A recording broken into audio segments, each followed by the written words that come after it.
as well on Facebook.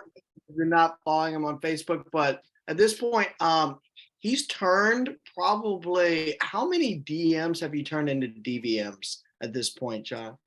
5, I think. 5. So basically staffing an entire region full of DVMs at this point. And I believe he's over 100 million in career sales at this point as well. So we are just so grateful to have you on, John, and just so excited to learn. So let's dive in. I really appreciate you. Great. Well, thank you very much. That was a very nice introduction. Thank you, Kathy, for asking me to be on. You guys know how great Kathy is, your fearless leader. So I do really appreciate that and excited to share some ideas about the January program. So if you didn't know, I started in the winter break program. So that's how long the winter break program has been around. So my first day training was December 26th, 1991. And so I'll be 31 years on December 26th of this year, which is the day my daughter is going to start selling Cutco and be in training.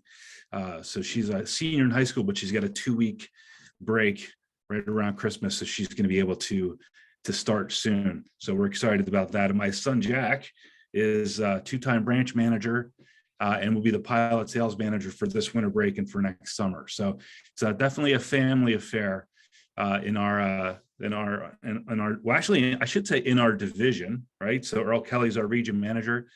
His son Earl is in Leadership Academy right now. His daughter Kennedy sold Cutco and will be marrying a district manager that's in our division. And we've had several legacies work with us this summer. I won't go through all the details, but we should rename our division the Legacy Division. That's how many friends of mine's kids who worked with Vector, whose kids now work with Vector. So it's been pretty cool. But I love the January program. So I started December 26th. I launched with 50 other people for that winter break seminar. And we had a young man have a seizure on day 2 of training. Like right towards the beginning of training, we had to stop training for over an hour, wait for an ambulance to come, and kid was fine eventually. But could you just imagine how you'd have to handle something like that? You're at a hotel and you just kind of have to wait.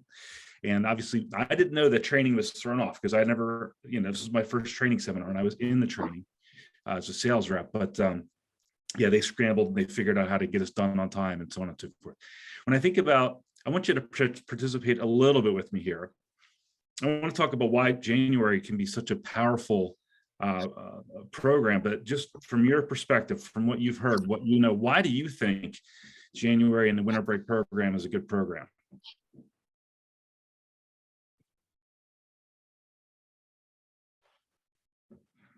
Well, because you can like build momentum like into the new year. A lot of people have like new goals going into the new year, and you can kind of take a running start. I know Stacy Campbell mentioned it on the region call. Like you have almost like this like 50-meter head start going into the new year to build up the momentum. Absolutely. It won't break your year, but it really can do something to set up your year for sure. Great answer. Spencer, you were going to chime in? It's like a mini summer, only shorter. Yeah. Your management candidates kind of get to see how summer unfolds, but in a shorter window, if you will. It's exactly right. Good. Any other thoughts? Anyone else? Oh, just to kind of piggyback on Spence, like you got your best manager candidates aren't waiting for like April to look for summer work. They're looking. I mean, they're starting now. And so it's like you're going to find some of your best manager candidates. I'm assuming just like you, Mr. John, in this Jan Pro that we're about to have. So your great candidates are still out there, regardless if they're sales managers, assistant managers, or even branch candidates. So that's very exciting for development. Yeah, great plan. Great. I think about the first time I had $1 million summer. Was the only time I had $1 million summer, but when it was like 825K new business, when CSPs weren't a thing at all yet. I staffed my entire office except for my pilot, but all the AMs came from the winter break program before that summer. Like I didn't have anybody I was putting out. And so I had to kind of start over and staff in my own office, and all the AMs came from the winter break program. So great answer, John. You really can get a lot of great people. I have a few other thoughts for you as well. And, it really is an opportunity to start your year off strong. As Megan mentioned, it is probably the biggest sales month we have since July, right? So yeah, my goal is always, can I hit campaign bonus by the end of January, or at least come close to hitting campaign bonus by the end of January. And that's what I want my district managers thinking about as they're thinking about building this winter break opportunity here. And it really is an opportunity to add development candidates, as John mentioned, kids we can't launch or recruit in the spring or summer. Sometimes people don't want to work around school. Sometimes they don't want to work with Cutco for the summer. They have some of their summer gig, but they'll do it for a couple of weeks over winter break. And it kind of gives them a taste of Vector and what it could be like. And that's how we end up keeping a lot of those kids for the summer. It's a great way to add 4, 6, or even 8 or more kids to your summer team. So I think about the the PRs that come from assistant managers in the summer. A lot of those people are people you're going to recruit over the next few weeks. And there are kids that we add that we just wouldn't get any other time of the year. I can tell you story after story of somebody who only had 7 days to work, but she sold $7,000. Lena Mustiev is her name. And she made over $1,000, never came back, never worked with us again, but still had the experience. Or Christine Wolf, who only worked over the winter break, but she got her dream job at Merck because of her experience here. They actually, in her interview, asked her to do a presentation. And she basically did her Cutco presentation, but just took all the Cutco stuff out and put all the Merck stuff in. Merck's one of the largest pharmaceutical corporations in the world. And I can go story after story after story. It's also an opportunity to create or recruit, I should say, your summer 10K alliance. And I think about a lot of the people that, so when you're in the summer and you're first opening and you're trying to create a 10K alliance for a push period, and it's hard, that's the hardest time to do it because you don't have people on the team already that get it. They just don't, so you're trying to convince these brand new kids that just don't get it to get it and go after 10K. But when you have the winter break program, by the time summer rolls around, those kids will get it. Like when you go to into your push periods, they'll understand why they want to go after 10K. You won't have to convince them. They're going to want to do it. One of my favorite things to do over winter break, we call it the assistant manager candidate appetizer event. Now you could do it over Zoom. I've done that. You could do it. I like to do it in person, but I'll grab, usually about the second week of January, try to grab them before school starts up again if I can, 5 or 6 or 7, or I might invite 8 people, but maybe only 5 will show out for appetizers. And I'll just start talking to them about the spring opportunity, the summer opportunity, coming back in the summer, making $10,000 or $20,000. I have this scripted out. If you want it, you can email me, or I'll email Kathy afterwards and send it to her. But it's my appetizer event that I've had. So the first time I did it, I noticed what a great retention tool it was. The ones that I took out and fed came back. It could be a lunch, it could be a brunch, it could be a breakfast, it could be whatever. I just like to do it with appetizers. And sold a ton for the summer. So I started doing it each summer, and then I tried to convince my district managers to do it, and they wouldn't do it. They said they would do it, but they didn't. You know how that goes. And I said, I'll reimburse you for the appetizers. So all of a sudden, they all wanted to do it. And after they saw how powerful it was, I never had to pay again. So they got it. Okay. So I'll send you the things that I cover, and you'll kind of get an idea why someone would want to come back for the summer after this event. And again, I've done it over Zoom, so whatever you have to do, you have to do. But somebody mentioned candidates getting to see that summer-like intensity. So my question for you is, do you have summer-like intensity? Are they really seeing that in your organization? And if you don't have candidates, that summer-like intensity still needs to be on display for these brand new reps that are going to become your candidates, right? I think about getting a summer fast start like management, like that same, fast start management that you get to do in the summer, you get to do over winter break. That balance of fast start and PRs and interviews and, figuring all that stuff out, talking to people about management right away. I think about, it really gives us a checkpoint.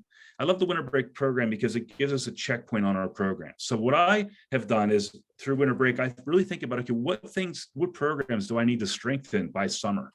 What do I need to work on? Do I need to work on my PDI program? Do I need to get better at PCs? Do I need to get better at creating 10K fast starters? How about my weekly PR programs? What do I need to tighten up? And I want to put it into practice over winter break, but I'm going to work on it and get that to be really ready to go for the summer. How am I doing with driving weekend demos or creating a pop out of my training seminar?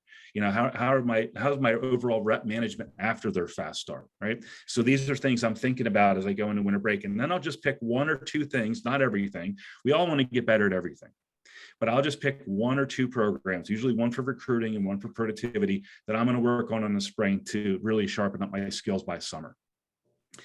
Somebody said that they wanted to spend the month of November getting better at PDI. It was one of my district managers, wanted to get better PDI. And I said, it takes longer than a month. So I don't think you're looking at it the right way. So start now, but let's take from now until summer to get better at PDI. And then I said, well, who are you reaching out to? Like, who are you getting advice from? Whose PDI are you listening to? You can't get better just doing it on your own, right? What videos are you watching? And I really challenged him to dig in a little bit more and actually try to get better at the program he wanted to get better at. So hopefully that makes sense. What I also love about the winter break program is the competition, the fun, the chance to think big again, right? When you think big about how many, many of you will have your biggest training seminar and your biggest sales week of your career in this January, your biggest sales week of your career this January. That's something that should be a goal of yours. That's what I got all of my guys thinking about is, could you create 1 week that's as big as your best month last summer, right? And so that gets them excited about the day-to-day activity. You all know that recruiting is still the answer. My DMs are on campus every day, and we have a group chat that we all have iPhones, so we can do it through iPhone, but GroupMe or whatever, we do it through the iPhone, but we have a group chat, and every day they post pictures of what campus they're at. So they know they're not alone. But my point is, they're on campus every day, Monday through Friday. Connor Ness is in our Cherry Hill office. He's 45 people set for training today. So we have our first in-person training today. So we have training today, tomorrow, and Saturday, and then December 26th is our next one. So it's been about a 2.5 week cycle here. Connor has advertised the most, which is why Connor has the most set for training. It's as simple as that. He also has the least campus access, I might add. So he's got to be creative sometimes when it comes to campuses and where he goes and how he does it and so on and so forth, right? But anyway, so I think that's kind of a testament. So everybody's freaking out because we haven't run in-person training in our division since the beginning of March 2020. so anyway, we're excited about it. So they're on campus every day, but some of the other things that they're doing, or things that they're doing when they're not on campus, is they might have a social media day. So for example, if they don't have a lot of campus access or campuses, they might be on campus the days they can be, and then on other days they're still working on other things. Same thing when school is out. This is what they do. They work on candidate PRs, like getting PRs by three-way texting. They're the management candidates that we have in Leadership Academy and their friends. You can do this with your current reps. Get them tied into what you're building. Create some excitement about what you want to create for the winter break. Get them tied in, and do three-way text with your current reps.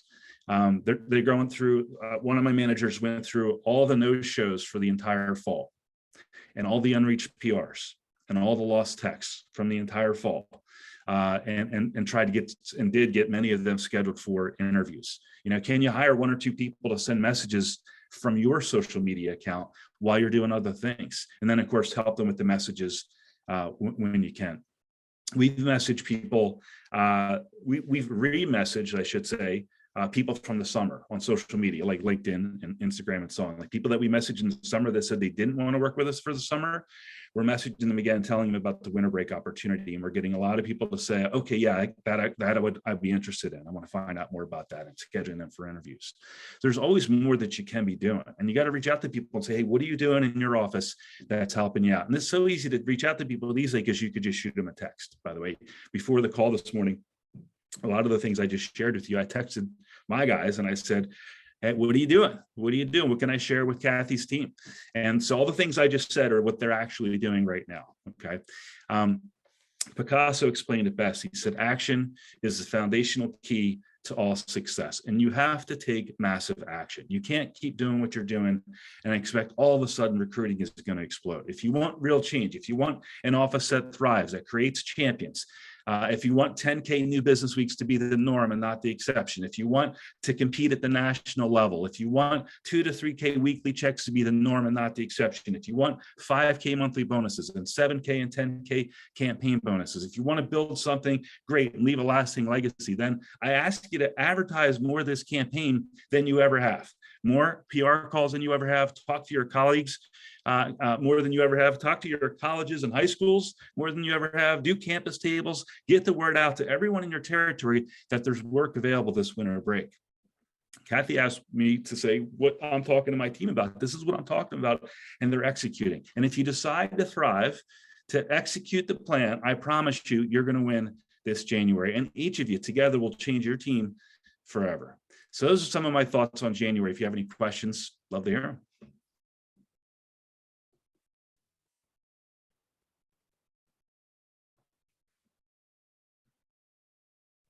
If you don't have any questions, that's okay. I won't be. Yeah, John, I do. So you're saying they're on campus every single day. What does that really look like? And like, how long are they going to be on campus for?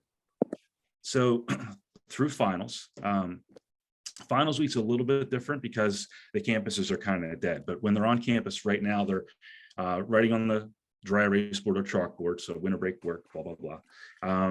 They're putting up posters that say winter break work.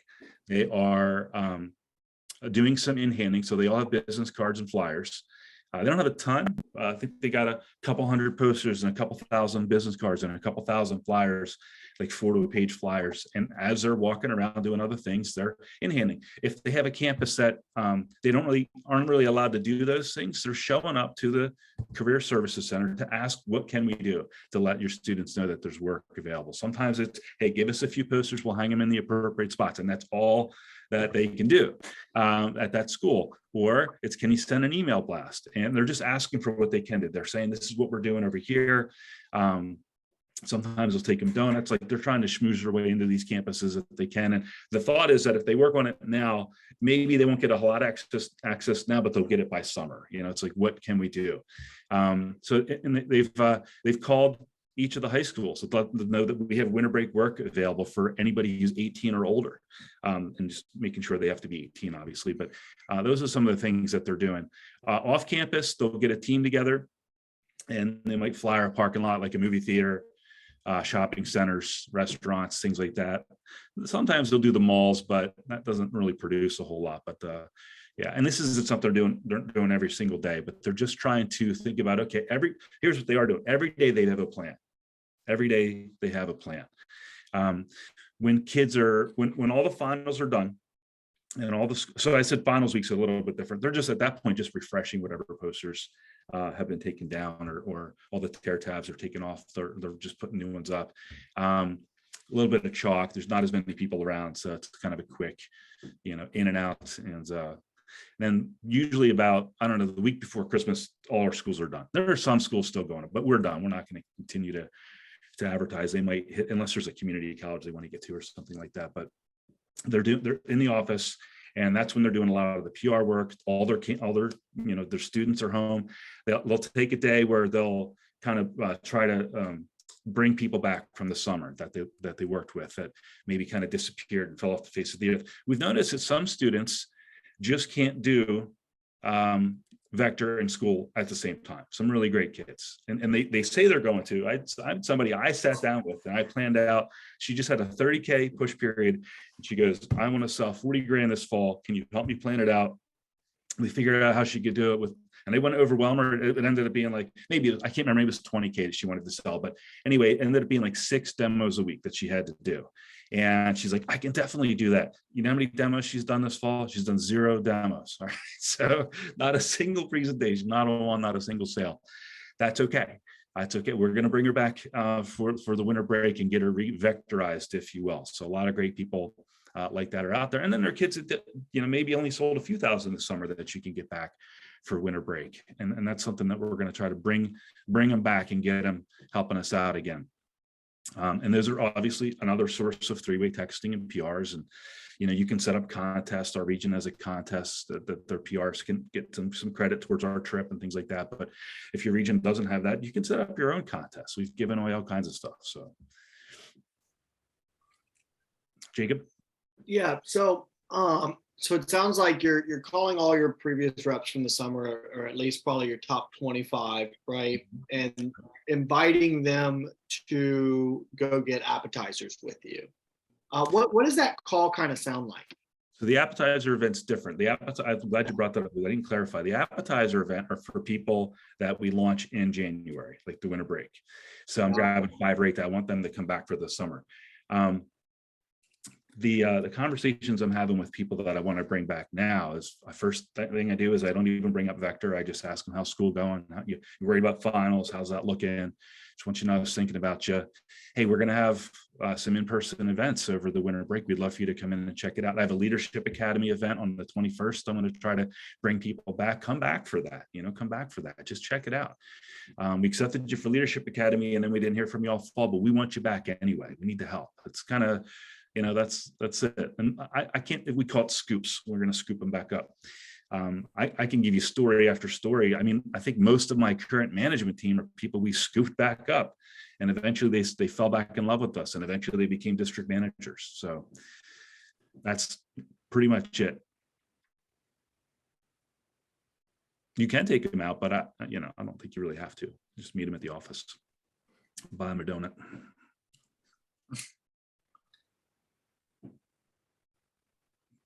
Any other questions?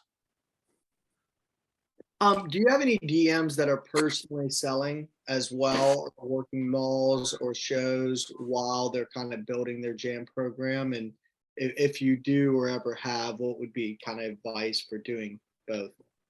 I do. Ryan Suplee is currently selling. He's my ADVM, and he's personally selling. So he's run January more than anybody else in our team. But he just had his second baby, and he's good at selling, and he wants more money. So yeah, we got to set him up. He's doing, we have one mall. We normally have 3, but we decided to do Christmas markets this year instead. I didn't make this decision. My events team did. And at the one Christmas market, they're killing it. At the other one, it's hit or miss, but anyway, so they are doing shifts just like malls, right? Same idea.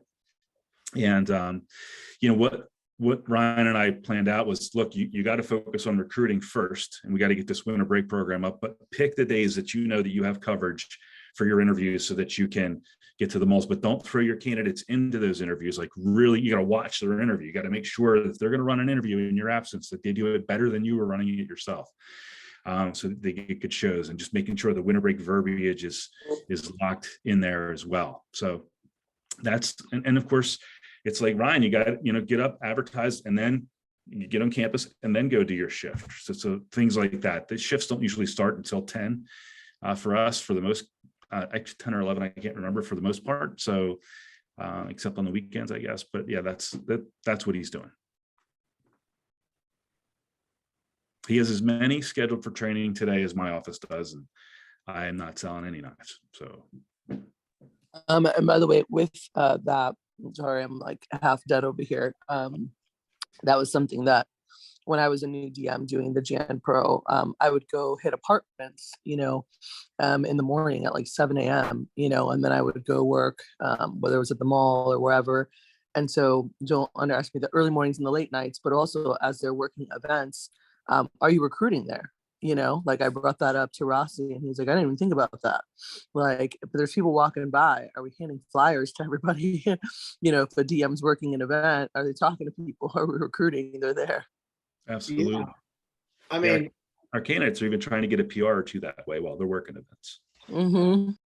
Yeah, I think 2018, which was our biggest Jam Pro, like a lot of our top kids actually came from the mall. Like, that's kind of crazy. I didn't think about that. Yeah. Great job, Dan. We used to go clipboarding at the malls. Like, we'd literally walk around with a clipboard and ask, hey, are you looking for winter break work? And we get their name and number, and we'll have somebody to give you a call later today. I don't know if people still do that, but that's something we used to do. I'm 52, turned 52 a couple days ago. So my advertising on campus days are officially over, and my team respects that. I said, but I was still advertising in my 40s, right? So I'm not afraid to do it. As a matter of fact, I can tell them that I've advertised at almost every campus in our entire division at one point or another. And then I've put out more flyers, posters, business cards, chalks, and talked to more professors, and then all of them combined. And Ryan simply has been with me for almost a decade. So, but I mean, I've been here for 3 decades. So, and you're still not caught up to me. But I would go advertise in the morning, and then I would usually have breakfast with whoever was helping me on campus, and then I would try to see if I could get some flyers left by the cash register of the cafeteria while I was there, right?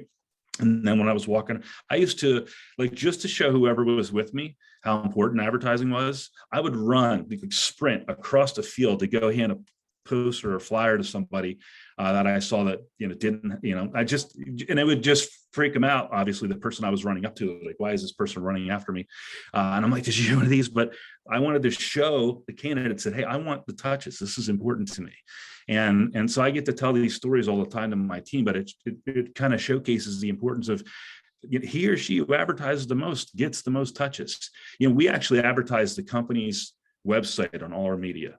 We don't use our own Google Forms. A lot of our campuses have shut down Google Forms. Like if we try to advertise a Google Form where my son goes to college at Westchester University, we won't get any touches because they can't access our Google Form. Like the campus has shut it down somehow.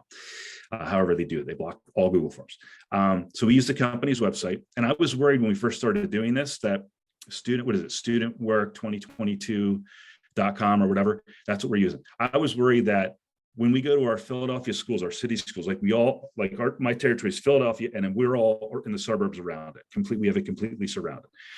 I was worried that when we went to the Philly schools that, Connor, who does the most advertising, would be getting touches for other people, which he is, but he's still getting the most touches for his own office. And he's not even in Pennsylvania where all the Philly schools are. He's right across the bridge in New Jersey, and he's still getting the most. It's just he or she who advertises the most gets the most touches, period.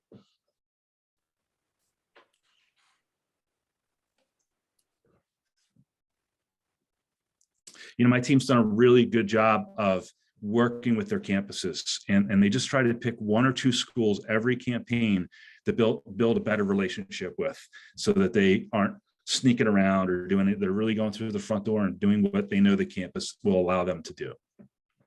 I will tell you that we all have one school that won't budge no matter what we say or do. So we just go advertise there anyway. But I mean, maybe I shouldn't say that. But anyway, that's what I can't. I don't know what to tell you until somebody gets fired and they replace whoever's in charge. Well, we don't have much choice there. But do y'all do anything with high schools during this? We just pick a day where we're going to call our top 5 high schools and let them know we have winter break work available. See if there's anything they can do. Can they send out an email blast?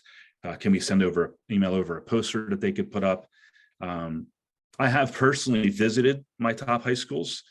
This is a few years ago, actually, not even that, well, yeah, anyways, not too long ago, but, and took some posters and just told them what was going on, and they hung them up. And if they could do an email they've actually done announcements for us on their PA in the morning. So I you got to stress the kids got to be 18 this time of year, but.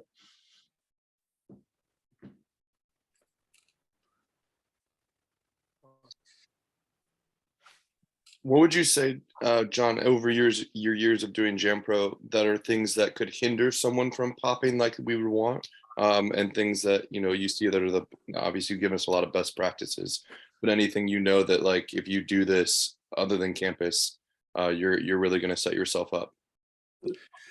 Well, I think one of the things that sometimes people don't do, that the little thing is just making sure you confirm everybody for training a few days before. If you end up with a lot scheduled, you don't want to do it the day before. Like, you don't want to be confirming people on Christmas Eve for, I don't know when your first day of training is, but you want to do it before that, for obvious reasons. I think that's part of it. I think also, we've tried just about everything. I think just don't grip the bat too tight. Like, make sure you're having fun in your interviews, and the people, one of my favorite sayings during the interview when we're going over the pay is that our goal is to make sure that every student who works with us over the winter break makes $500 to $1,000 over the winter break. Now, if they have a longer break, they can make more, but we want them to make at least that much over their winter break. And then when I'm scheduling them for training, and I ask them when school starts up again, and can you work right up until then? Or, obviously with the virtual option, they can continue to work past that. But I just remind them, hey, just so you know, even though the training this is the 26th, 27th, 28th, and you go back to school on the 7th of January, you still have plenty of time to make $500 to $1,000 over your winter break. So I just kind of reiterate that, and I think that helps juice up the show a little bit. Oh, that's great. I was actually just you bringing that up. Any other like interview keys to help with good show for after Christmas, since we don't have any more training till after Christmas? So what day is your training? Is it the 26th, 7th? Yeah, 26th, 27th. Okay. So when I'm scheduling somebody for the training, I say, well, I've got some good news. I'm glad you said you could start right away, but the training is actually, we're going to give you a little time off between finals and Christmas. And so you can spend some time with your family, kind of do those things that are really important. The training can actually start the day after Christmas. It's the 26th, 27th, 28th.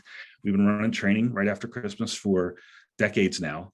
And this will give you plenty of time to make $500 to $1,000 over your winter break. I promise you that. Any plans over the winter break that I should know about? If they do, it's like, well, New Year's, I wanted to go back to school. Okay, what days did you want to go? All right, so as long as you can work up until then, and when you hit the ground running, when you get back, so you kind of, we always have these, I shouldn't say always, there's always at least one really rich kid whose parents take them away for a week, like right in the middle of their winter break. There's nothing you can do about that, right? So if the kid wants to work during that time, great. If not, I just say, hey, if you want to work, we have the virtual option for you. We'll teach you that. If you don't want to work, you can just work for the few days up until then, and then when you get back. So.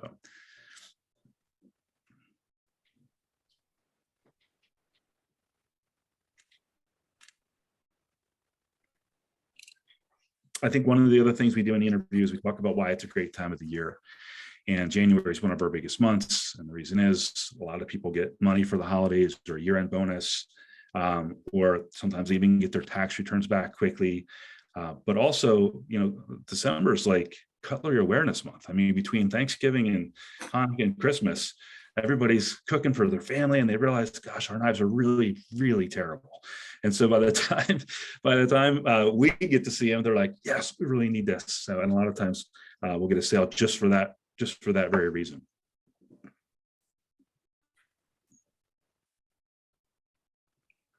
Love the cutlery awareness month. Great. Yeah, I love it. Any other things like that? I mean, this is super old school, and I'll tell you, John, it's definitely gotten lost over the years, and us not really doing a Jan Pro.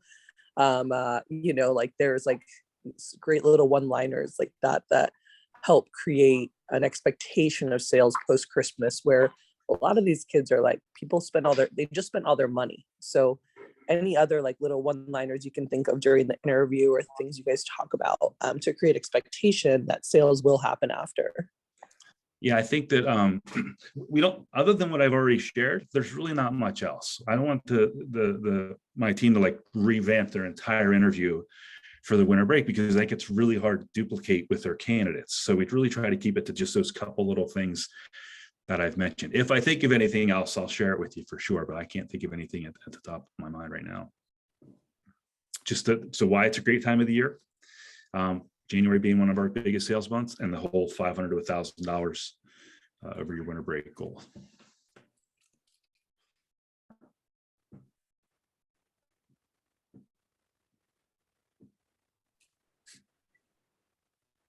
There is one other thing. I just thought about this. It's not something I've said, but I heard one of my managers say it, my ADVM, Ryan.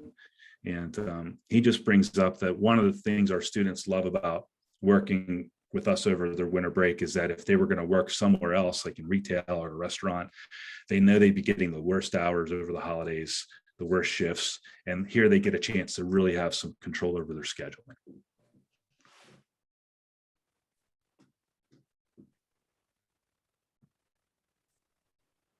And he just mentions that whenever he talks about flexible schedules.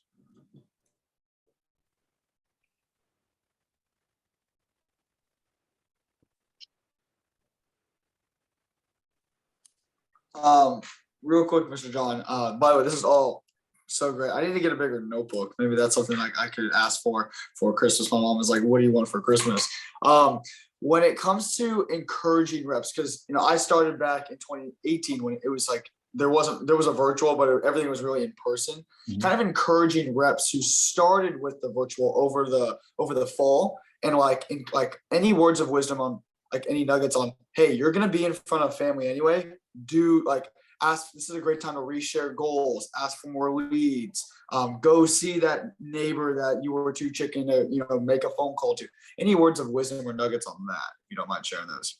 No, well, when they get back and they're ready to start up again, we have a team meeting where we're going to teach them the in-home demo, and spend some time like cut rope and leather and penny and make it kind of a workshop, if you will. So we're hoping, and have a phone jam, of course, too. That kind of should go without saying, but you want to create excitement, have them hop on the phone and start scheduling their first in-person demos. Have a contest for them. First one who gets an in-home sale wins a peeler. I mean, it doesn't have to be for anything crazy, but I think that's kind of our plan for, because we were virtual all summer too.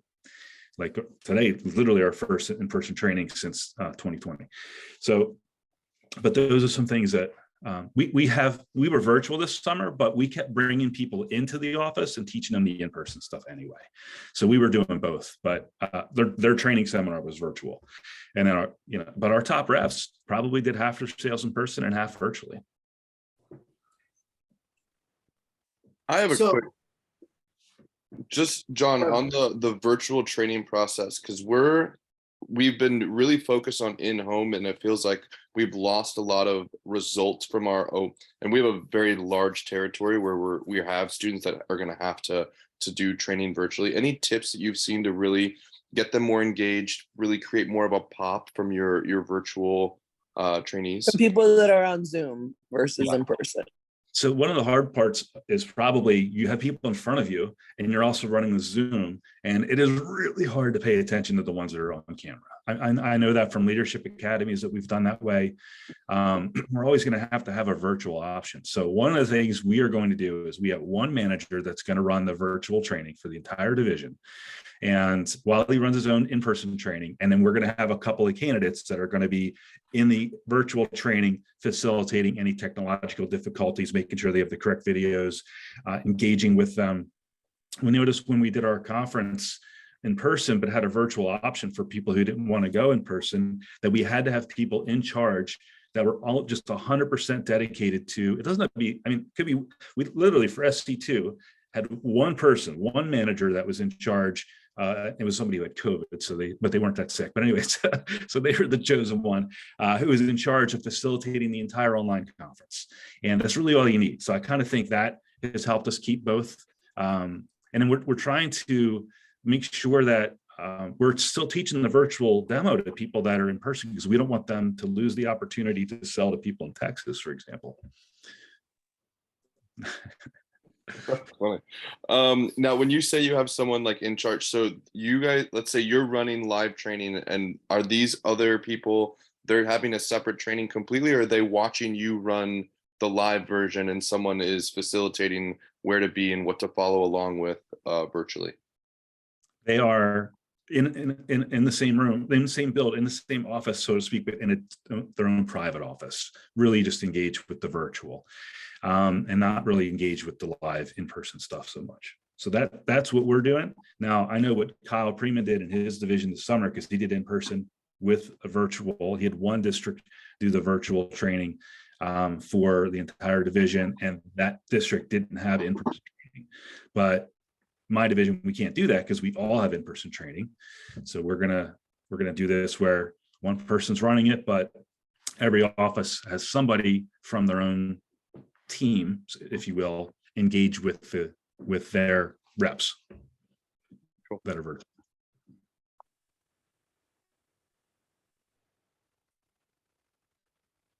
Now, if you are teaching separate demos, is your in-person and virtual demo different? No, they're the same. Okay, same with us. So I think that's why this works. We did it this summer. I don't want you to think I haven't experimented with this yet. This summer we had Ryan Sipley doing this all summer. Like he didn't have, we were almost all virtual, but he would bring in like his 3 or 4 favorite reps from his recruiting classes that week to be in person. Another thing we're going to do is we're going to try to get some of the people that are further away to at least come in for 1 day of training. We have 3-day training, so we'd have them come in for day 3, but the launch day, if they can just come that 1 day, I think it'll be easier for us, even if they're 2 hours away, for us, because right now, because we all have like a county somewhere in the division that doesn't have an office right now. So, but we're going to try to get them to come in for the launch day. Not that they have to, but that would be the goal. Any tips on just working with bigger training classes? I was looking at your numbers. You have launched over 20 to start the new year every single year for the last 3 years. And I'm sure if we go back, it's the last couple decades. So any tips on just like working with a class that large, especially, when you're doing half Zoom, half in person? Yeah. I mean, there's some little tips like name tags really make a big difference. It helps you, it helps the training for each other because they can learn each other's names really quickly. And it also helps me remember their names, and as I call on them, I'm not forgetting what their names are, which is inevitable. I would probably do that. Making sure that you're pairing up people that you want to role play together, like at the beginning of training, but you don't want to look like a racist, like, you know what I mean? You don't have like all the white kids in the front row. I'm just throwing it out there to be 100%, just straight up. I don't know. I haven't figured out another way to say it. You don't want all the zip codally challenged kids, all the poor kids in the back. I mean, you got to be smart about it. Okay. So if you have a larger group, you want it to be mixed, right? But I just put people that I like. If I have 2 kids that went to private school, probably going to have them role play together. If I have 2 kids that went to the same college, if I can get them to role play together. If I have 2 kids from the same neighborhood, I might get them to role play together. And I'll just kind of try to pair them up that way. So I have them kind of come in, the chairs are all over the office. They're not in rows or anything because I don't know how many are going to show. And then when I'm ready to start the training, I start grabbing people and putting them where I want them. Does that make sense? And then I make sure that if it is a larger group, that I've got an aisle down the middle that I can kind of get there and listen to them role play. I kneel down when they're role playing. I'm not hovering over them, because even if you're short, you're still going to be intimidating standing over top of somebody versus kind of kneeling down and being a professional complimenter while they're role playing. I don't correct them while they're role playing. I might correct them as a group after the role play. I'm like, hey, just as a reminder, you want to say it this way, but I won't pick out anybody. And all I'm going to do while they're role playing is build their confidence.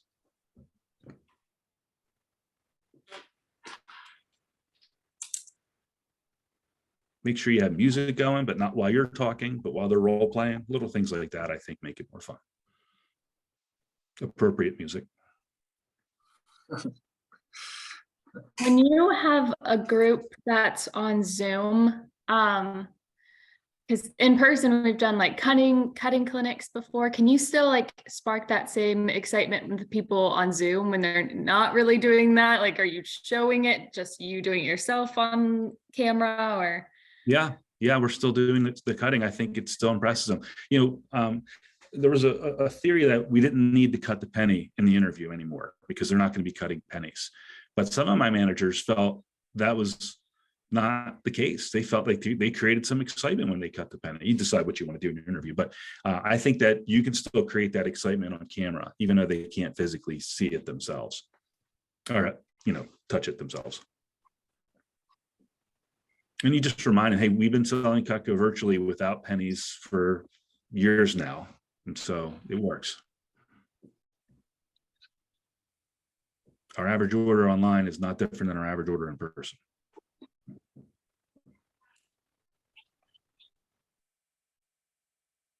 Our ability to retain people in training is. But,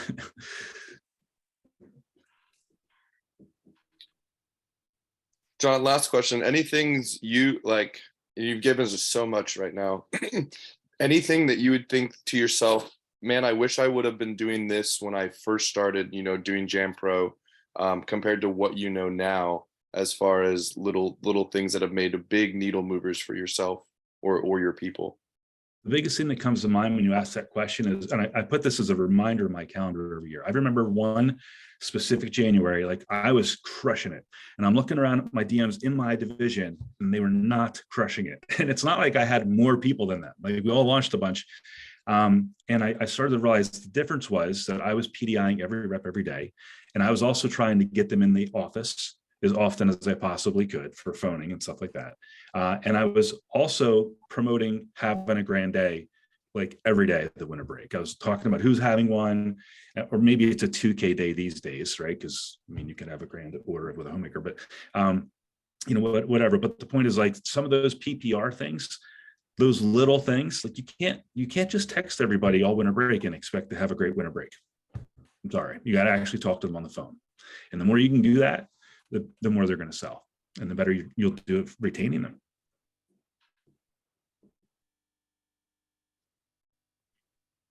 So the reminder that literally pops up is remind your managers to do this because you're going to do it and they're not. So, you know, John. Yeah, last we feel like we said the last question a couple times. Maybe this will, maybe it won't. Oh man, I forgot it. Oh yes. So we've been promoting a kind of like a winter alliance, and we've been promoting kind of like the winter internship, like a 3-week, like 2 hours, you know, personal growth, professional growth, and then obviously phone jam leading right after that. One question, have you done that before? And if so, or even if not, what would be some topics that you think would be very beneficial to cover? Not just Cutco skills, but like life skills. We have a kind of an agenda, but always looking to add more. Yeah, I could probably send you a document. Let me type an email in here for you. Or possibly like your SC2 kind of alliance, what you guys would do then. We do it every winter break. Okay, cool. Yeah. So just shoot me an email, any of you, anything I mentioned today or you want to ask about. I have to do a little research on that, but you know, I think one of the things that's important is that you do teach them in your alliance meetings to sell more stuff. Sometimes we just want to give them the personal growth goods, which is fine.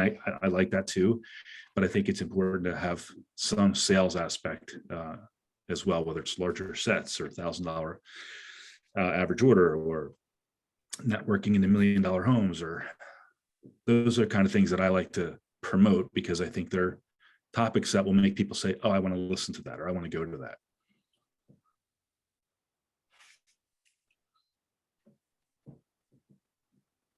We call it networking into $1 million homes, but really it's just a leads talk, just as a cool title. Old school Tyler P talk there. That's right.